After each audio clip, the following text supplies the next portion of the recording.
What is up everyone, Melgen.tech here, and let's be real, building a PC can be kinda intimidating, right?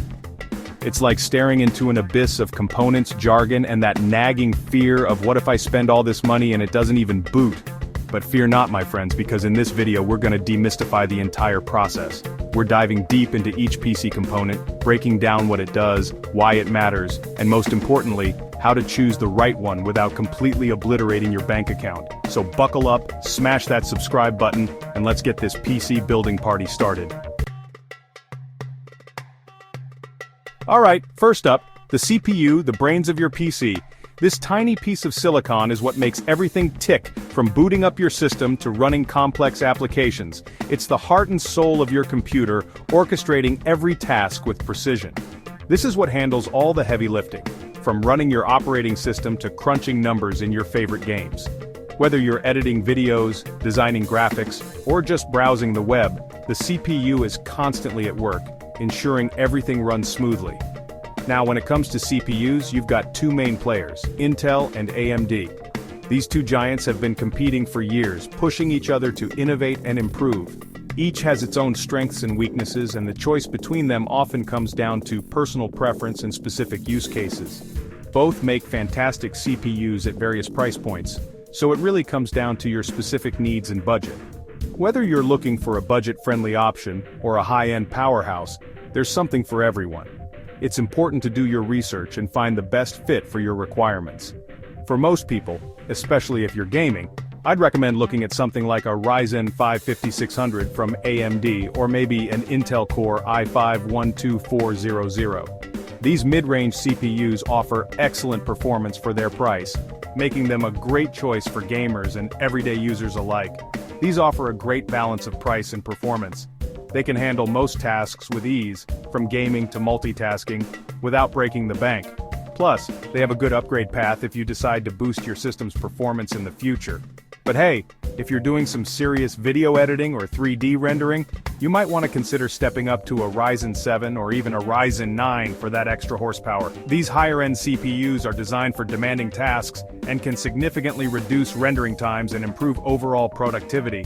Remember, check those core counts and clock speeds, my friends. More cores generally mean better multitasking, while higher clock speeds can give you that extra edge in games. It's all about finding the right balance for your specific needs. More cores generally mean better multitasking, while higher clock speeds can give you that extra edge in games. If you're a gamer, you'll want to pay close attention to clock speeds, as they can directly impact your gaming experience, providing smoother gameplay and faster load times. Oh, and one more thing, don't forget to factor in the cost of a CPU cooler, especially if you're going with a beefier processor. A good cooler can make a big difference in maintaining optimal temperatures and ensuring your CPU performs at its best. Trust me, you don't want your CPU sounding like a jet engine taking off. Investing in a quality cooler can keep your system quiet and cool, enhancing your overall computing experience. So, choose wisely and keep your CPU running smoothly. Next up, we've got the motherboard, the foundation of your entire build. The motherboard is essentially the backbone of your computer, connecting all the critical components and allowing them to communicate with each other. Without a good motherboard, even the most powerful CPU or GPU won't be able to perform at its best. This is what connects all your components together and dictates what your PC can actually do. So first things first, you need to make sure your motherboard is compatible with your chosen CPU. Intel CPUs only work with Intel motherboards and AMD CPUs only work with AMD motherboards. This compatibility is crucial because it ensures that your CPU can communicate effectively with the rest of your system. Once you've got that sorted, you can start looking at other features like the hundreds and type of PCIe slots, RAM slots, and storage options. These features will determine what kind of expansion cards you can add, how much memory your system can handle, and what types of storage devices you can use. If you're planning on adding a dedicated graphics card, you'll need a motherboard with at least one PCIe X16 slot.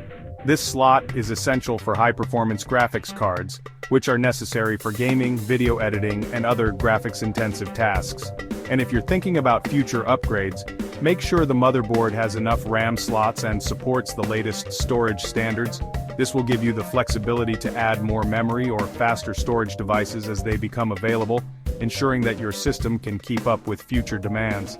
Don't get too caught up in all the fancy features and RGB lighting though. While these can make your build look cool, they don't necessarily improve performance.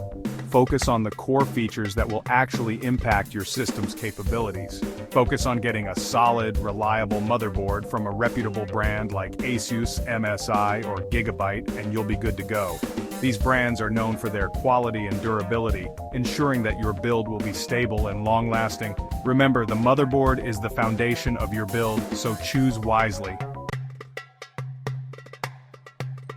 Now let's talk about the heart of your gaming rig, the GPU or graphics card. This is what handles all the heavy lifting when it comes to rendering those stunning visuals in your favorite games. Just like CPUs, GPUs come in a wide range of performance levels and price points. For budget-conscious gamers, I'd recommend checking out NVIDIA's GeForce RTX 3050 or AMD's Radeon RX 6600. These cards offer a great balance of performance and affordability, allowing you to enjoy most modern games at 1080p resolution with smooth frame rates.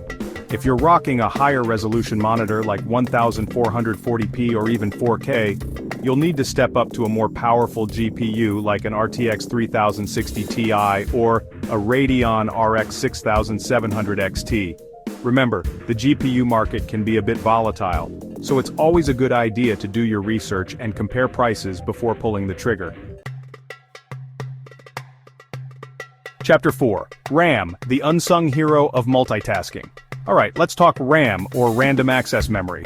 This crucial component is often overlooked, but it plays a vital role in your computer's performance. This is what your computer uses to store data that it needs to access quickly. Without sufficient RAM, your system can become sluggish and unresponsive. Think of it like your computer's short-term memory. Just as your brain uses short-term memory to keep track of immediate tasks, your computer uses RAM to manage active processes and applications. For most people, 16 gigabytes of RAM is a good starting point. This amount is generally sufficient for everyday activities. This will be enough to handle most everyday tasks like browsing the web, watching videos, and even some light gaming. It ensures that your system runs smoothly without frequent slowdowns. However, if you're planning on doing more demanding tasks like video editing, streaming, or playing the latest AAA games, you'll want to consider 32 gigabytes or even 64 gigabytes of RAM. These activities require more memory to run efficiently. When it comes to RAM speed, faster is generally better, but it's not always necessary. The speed of your RAM can affect how quickly data is accessed and processed. Look for RAM with a speed of at least 3200 MHz, which is a good balance of price and performance. This speed is adequate for most users and provides a noticeable boost in performance. And as always, make sure the RAM you choose is compatible with your motherboard. Compatibility is key to ensuring that your system runs without issues. Double-check the specifications to avoid any potential problems. Chapter 5. Now let's talk storage. This is where you'll store your operating system, your files, and of course all those games. These days you've got three main options: SSDs, HDDs, and M.2 NVMe SSDs. SSDs or solid-state drives are much faster than HDDs, but they're also more expensive. I highly recommend getting an SSD for your operating system and your most frequently used programs. Trust me, the speed difference is night and day. HDDs or hard disk drives are slower than SSDs, but they're also much more affordable. They're a great option for storing large files like movies, music, and games that you don't play as often. For most people, I'd recommend getting at least a 500 gigabyte SSD for your operating system and essential programs, and then adding a 1 terabyte or 2 terabyte HDD for additional storage. If you want the fastest storage option, consider an M.2 NVMe SSD. They offer incredible speed and performance, perfect for gamers and power users. Chapter 6. Alright, let's talk about the unsung hero of any PC build, the power supply. This is what delivers power to all your components, so it's crucial to get a good one. When choosing a power supply, the most important factor to consider is wattage, which is a measure of how much power it can deliver. To determine how much wattage you need, you can use a power supply calculator online. Just enter your components and it'll give you an estimate. I always recommend getting a power supply with a bit of headroom, just in case you decide to upgrade your components in the future. It's also important to choose a power supply from a reputable brand, like Corsair, Seasonic, or EVGA. These brands are known for their quality and reliability. Chapter 7. And last but not least, we've got the PC case. This is what houses all your components and gives your build its own unique style. When choosing a PC case, there are a few things to consider like size, airflow, and aesthetics. If you're planning on building a compact PC, you'll need a smaller case, but if you've got a lot of components, you'll need a larger case. Airflow is also important, especially if you're going with a powerful CPU and GPU. Look for a case with good ventilation and plenty of fan mounts. And of course, you'll want to choose a case that you think looks good. There are tons of different styles out there, so take your time and find one that you love. So there you have it, folks. A crash course on building your dream PC on a budget. Remember, building a PC is like putting together a high-tech Lego set. It might seem daunting at first, but with a little patience and the right guidance, you can totally crush it. If you found this video helpful, be sure to give it a thumbs up. Subscribe to the channel for more awesome PC content, and don't forget to ring that notification bell so you never miss an upload. Until next time, happy building.